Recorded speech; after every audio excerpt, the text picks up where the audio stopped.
procedure for interception. A national security agency or investigating authority under Section 138, which intends to monitor, intercept, store information, or intrude into communication for surveillance purposes shall make an application to the High Court. So that means they are being given the authority.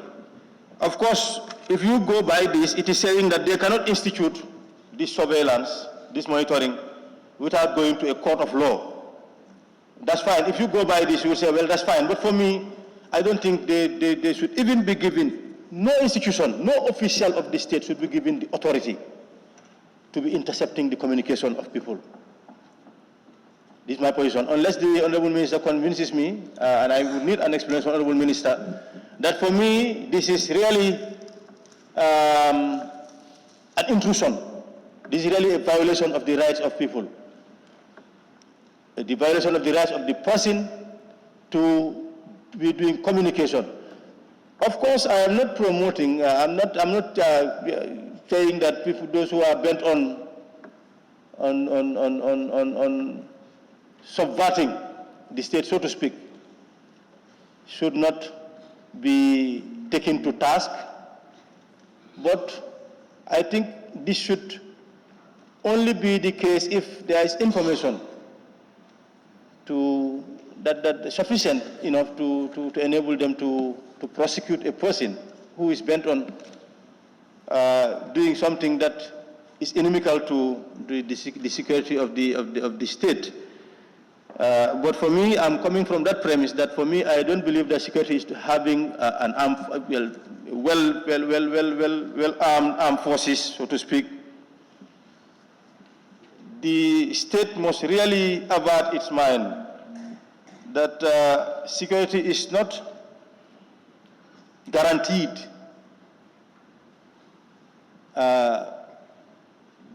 with that notion that activities of some persons or an individual can be threatening to the existence of the state. For me, what constitutes a real threat is the challenges we are facing: unemployment, poverty. These are the security threats. So, in other words, Honorable Speaker, I would want the Honorable Minister to convince me that insertion of 138A into the Information and Communications Act would not constitute a violation of the rights of individuals by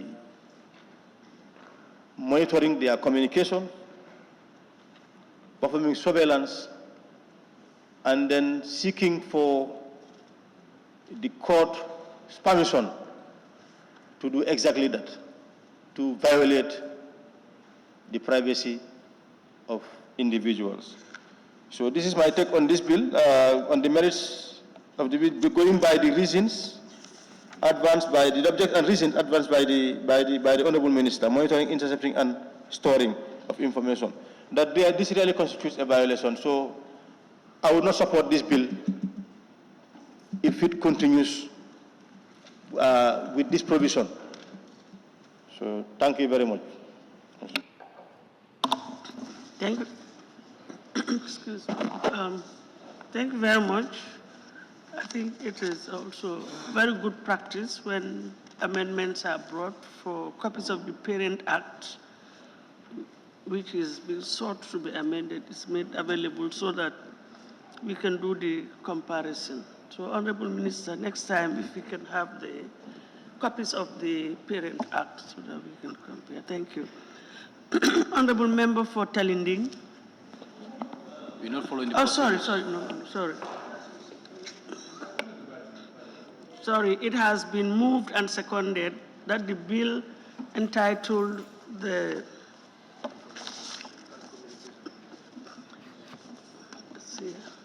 Information and Communications Amendment Bill 2019 be read a second time. Those in favor, please say aye. Those not in favor, please say no. So the ayes have it. I'm sorry.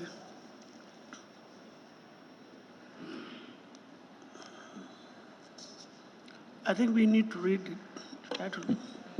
Information and Communication Amendment Bill 2019. Thank you. In accordance with Clause 67, Subclause 1 of the Standing Orders, I will now open the floor for debate on the general merits and principles of the bill. So any honorable member who wishes to take part in the debate may do so now. I had earlier on acknowledged Talinding, Honorable Member for Talinding. Thank you very much, Madam Speaker, for giving me the floor. Madam Speaker, I will also like to add my voice to the previous speaker and give my support to this bill, Information and Communication Bill. Madam Speaker, human rights are rights that every person is born with. As civil servant or members of public servant, everybody is equal. Everybody have a right to associate or to do whatever you want to do, as well as it doesn't offend others. Madam Speaker, we all know that social media play a vital role in displaying the information. But some people are abusing this social media, attacking people, government officials, making any kind of character assassination. So I think it's high time for the Minister of Information and Communication to come up with a bill to regulate our information system. This is not a witch hunt or to tamper with anybody's right, but we all have a right and we are all equal. So therefore, one must not be given an opportunity to be insulting or attacking others while people are silent about it. In order to help any country to move forward, we need to have a rule and regulation to govern our state. Madam Speaker, for that being the case, I give my support to this bill, and I would also encourage my colleagues to support the bill. Thank you. Honorable Member for Banjul South. Thank you very much, Madam Speaker. We will have to take this to committee to thoroughly look at this section. I wouldn't say it is a bad bill, but there might be some sections that we would need to remove from this bill. Madam Speaker, a national security agency or investigating authority under Section 138, which intends to monitor, intercept, store information, or intrude into communications for surveillance purposes, shall make it applicable to the court of law prior to doing so. Madam Speaker, irrespective of how it is done, it is still invasive. And I think people should have a right to their private life and hence to their conversation. Madam Speaker, it might be a good bill when passed into law, but the thing is we need to look at the individual clauses that we will need to remove to at least give the citizens of this country some sort of privacy. Yes, we all know the effect of social media. I am a victim of social media. We all know how they misconstrue. But Madam Speaker, as public servants, we need to be strong enough to be able to handle the effects of social media. That shouldn't stop us. That shouldn't make us come up with laws that would prevent people to exercise their civil rights, Madam Speaker. In as much Madam Speaker, point of observation. Madam Speaker, we also need point of observation, the ma'am. citizens of this country, Madam Speaker.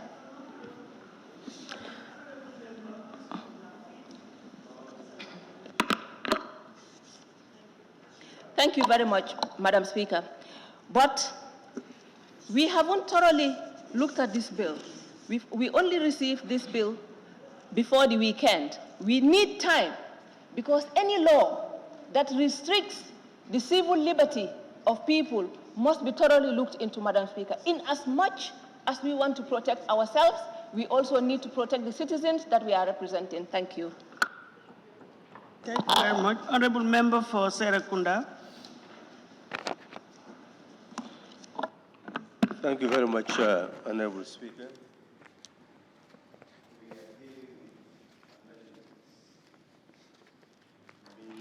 The objective is to address ambiguities in the parent law or absurdities in the parent law.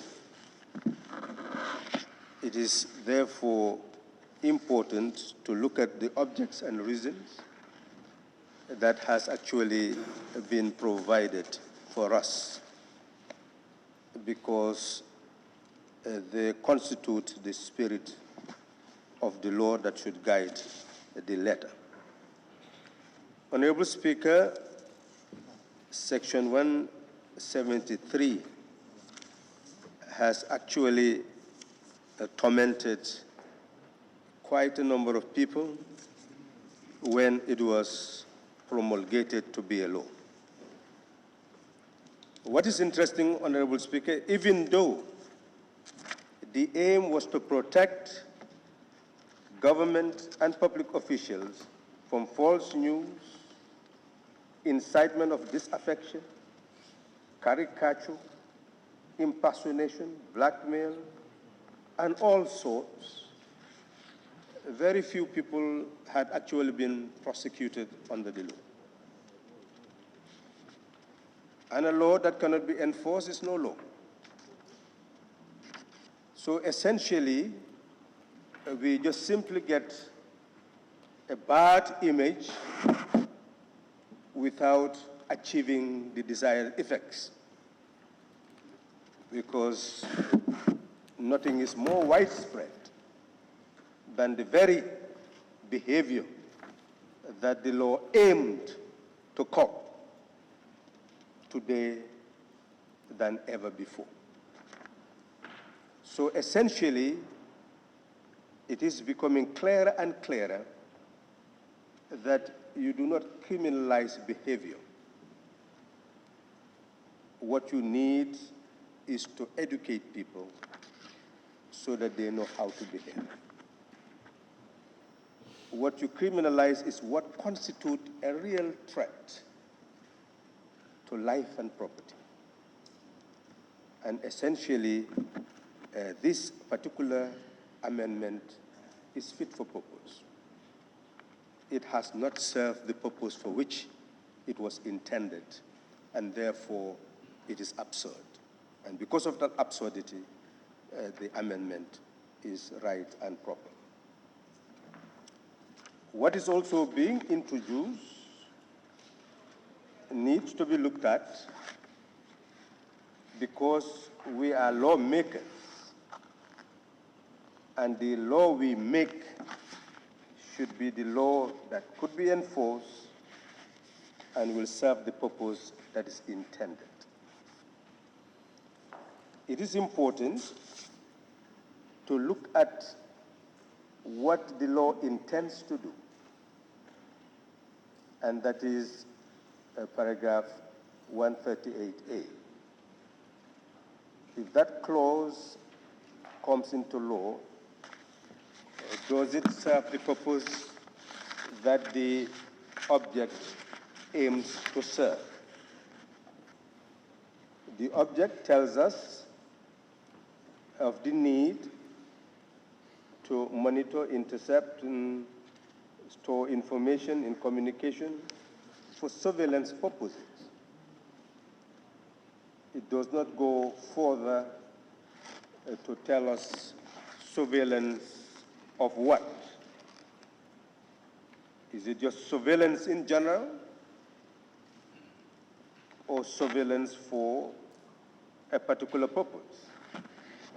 And that is where the object is not very clear.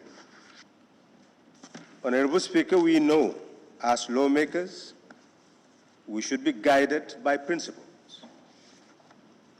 And the fundamental principle that we ought to alert our minds to is clearly stipulated in the Constitution. The Constitution says that there is a right to privacy. And Section 23 asserts that no person shall be subject to interference with the privacy of his or her house, correspondence, or communication, except as is in accordance with law and as is necessary in a democratic society. That is the first step, democratic society, in the interest of national security, public safety, or the economic well-being of the country, the country for the protection of health or morals, for the prevention of disorder or crime, or for the protection of rights and freedoms of others. So these are the benchmarks that are created so that when we are making law, we remind ourselves that we are dealing with a nation, not just simply a sector of the nation. And therefore, we must look at the law in that respect. Honorable Speaker, a state will have its own security apparatus, and it will operate. What is important is to give the state apparatus mandate that could be scrutinized to ensure that what they are doing is in the public interest. We have a big difficulty here in terms of what we are being asked to do. We are being asked to get the courts to go to this level of authorizing surveillance. And when rights are tampered with, it is the same courts that must protect the person whose right is being violated. Are we not pushing the court more and more to aid and abet what the executive does, and therefore incapacitate the court from being an oversight of excesses of executive authority? Because if the court permits, and those who implement go beyond what is permitted, and abuse, in fact, right in that process, how will the court save itself from blame for aiding and abetting that particular action? This is where the difficulty lies. On the other hand, if the law gives that authority to act and it violates, then the public could go to the courts to handle such violations. So where does the line stop? One act which is executive and the other which is judicial. Where do we draw the line? That is really the question that we need to address when we come to scrutinize this particular bill. And we must not push the line beyond what the Constitution has created, a clear demarcation and separation of powers, and therefore to know at what point should the court come. Is it at the level of execution or after the execution to examine what has gone wrong? So how should this provision be formulated? I think is something that is now confronting us, and I'm sure all members will exercise their minds, and with also the minister introducing the bill, so that we do not go beyond that red line that ultimately lead us to get courts to aid and abet what may be a violation of human rights. So, Honorable Speaker, I will stop there by again emphasizing that we are dealing with the national interests, not the interest of an executive or a legislature, the national interest. And we should really try to guide ourselves and guard our comments. Because we sometimes say, yes, somebody is criticizing the state, but we never say that the people running government are also engaged in the same practices, sometimes giving false news, sometimes engaging in caricature of people. So who is innocent? Who are we protecting? So we must begin to build up national values and protect our national values at all levels. And that is what this assembly must seek to do. It is not focusing on others and excusing others and feeling that others must be.